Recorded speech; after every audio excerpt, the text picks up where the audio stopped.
Incoming transmission. Picture this. A recording studio somewhere far, far away.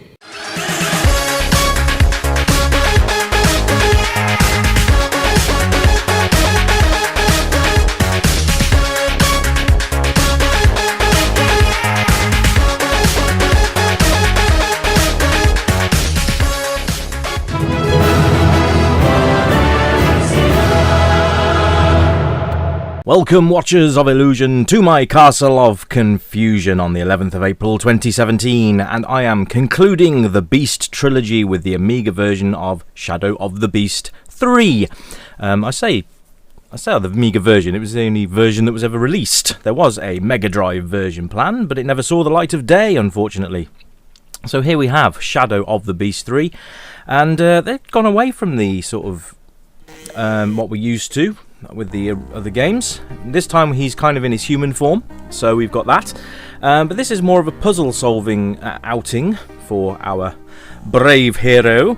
You see there's a few options there, nothing really to talk about, so we'll crack on. Let's get this all loaded up. It's very smooth, and I'm not playing this at the moment, but you're getting an idea of what it's going to be like already. So it will load in a moment. Here we go. Let's get all the drive activity out of the way and see what we can see. Now, I've been looking forward to this game quite a lot. I'd never played Shadow of the Beast 3 on the old Amiga, so it'd be quite nice to have a look at this now. He's looking very stern, isn't he, ladies and gents? I'm not actually sure who he's meant to be. Maybe I should have read up on this one, but never mind if anyone knows who this bearded gentleman is. He certainly looks like he could use the power of love right about now, but I don't think he's getting any of anything, quite honestly. So there we go. He does look like he's blue light watching there, though, doesn't he? That's a skull there, I think, in that big ball of blue fire. And that's okay. Now, this game does take a little bit of time to load, so that's probably going to be one of the downsides to this game.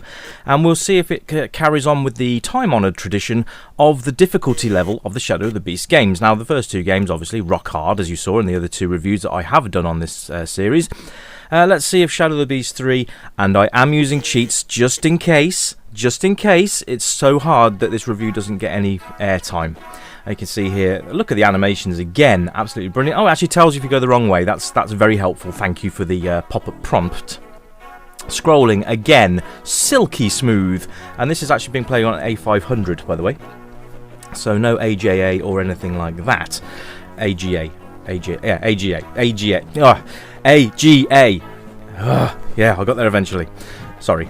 Anyway, yes, so there's no advanced graphics or anything like that. We are playing on a bog standard 500, and it does require a 512 memory upgrade to run. So you have been warned. Now, I've got to get up this cliffside somehow. Jumping doesn't... Oh, okay, flicked a switch. Didn't mean to do that, by the way. But, oh well. Oh, cool. Gold bars. Oh, I can just jump up and get those. Oh, yes. Oh, yes. Enemies come apart when you hit them with your throwing stars. I like that. That's very cool. Oh, I like that. So you can hit the wheel with your throwing star and, yeah.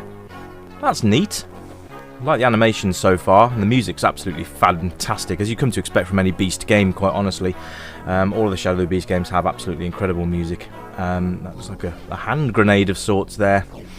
Oh, turrets, or are they little men underneath things shooting? I don't know, I can't quite work that out. Are they little men lying down shooting their guns? Oh, whatever. Anyway, the background's lovely as always. Lots of stuff to look in. There's a bald, chubby gentleman in the background there. Not sure he's doing anything. So there's keys to collect, as you can see there. I'm not really sure what they're going to be used for, but I'm sure we'll work it out as we go along. So it's more thought-provoking, this version, this outing of the game.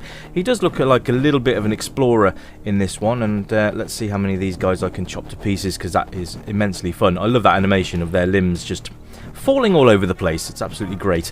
Very, very different from the other Shadow of the Beast games so far as well.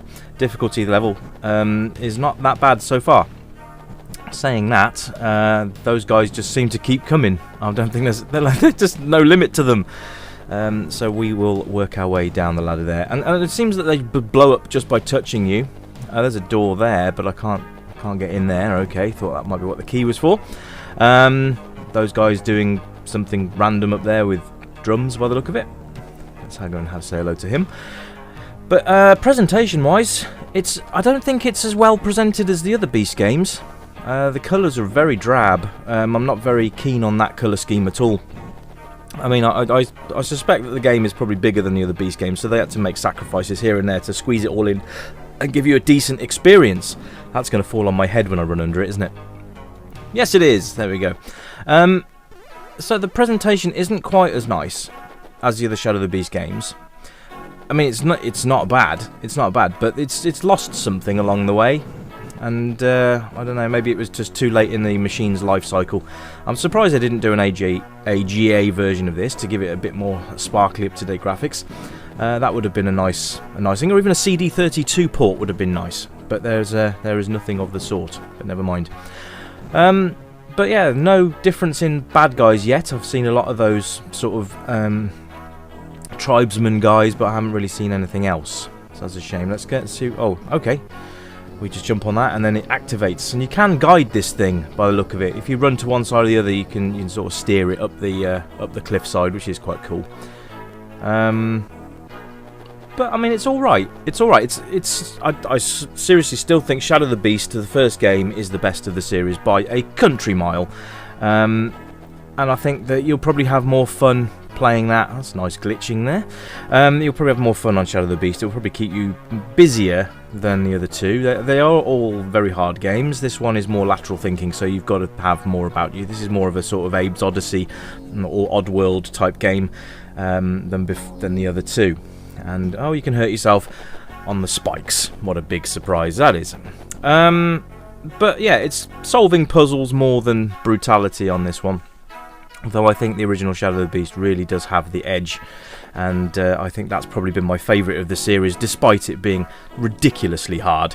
But the music in this game is phenomenally good, as always, and I'm really struggling to get onto that platform.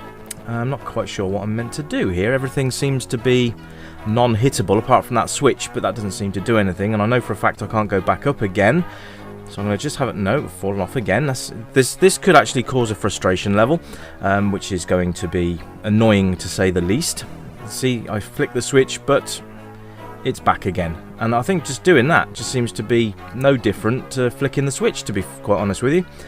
I'm actually probably quite stuck here, ladies and gentlemen. So I'm going to have a few more goes on trying to get up, but you've got a good idea of how the game is, and I'm really sorry I haven't really done much of a playthrough on this. We've kind of got a little bit stuck here. But you've got a good idea of how it works, what the animation's like, what the music's like, what the sound... There's not really any sounds to speak of either.